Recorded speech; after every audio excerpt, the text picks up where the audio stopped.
This style of tub found its way in American bathrooms for decades, a freestanding clawfoot tub. And they're available today, and if you really want to make a statement in your bathroom, you can do it with this. And it's available in a lot of different colors. I even installed one of these one time that was candy apple red.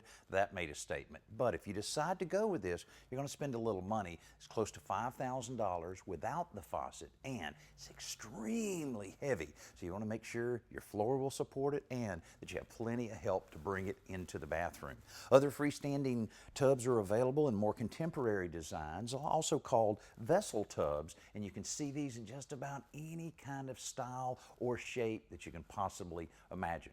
But the most common type of tub is one that's nailed to the wall and it has a surround. But there's about 3 different types of options there that are available for the choice of those tubs. This particular one is an acrylic, also made in fiberglass. They're very similar. They're fairly easy to keep clean, and one of the big advantages, they're very inexpensive, starting out at a little over $100, going up to a more stylish one like this. It's around $550.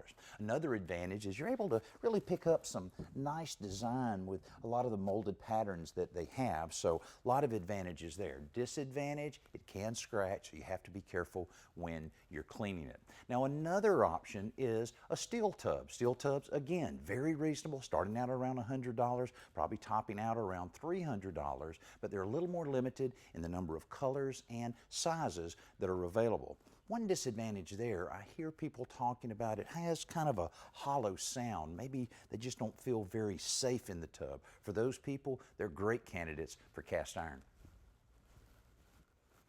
And cast iron is what this tub is made out of, as well as the freestanding clawfoot tub we looked at earlier. And I mentioned it was heavy. Well, this can weigh as much as 300 to 500 pounds. Extremely durable. People love how it's easy to keep clean. And also they like the secure feeling that comes along with a cast iron tub. Now, these will start out at around $350 and go up to just as much as you want to spend with different colors and shapes that are available. And this particular one runs around $750 for the style that we have here. Now again, with it being heavy, you need to make sure that you have a good foundation under it, or if it's a wood subfloor, make sure it's strong enough to support it. And when you're bringing it in place, even though it's very durable, it still can chip the enamel, so you have to be careful with that.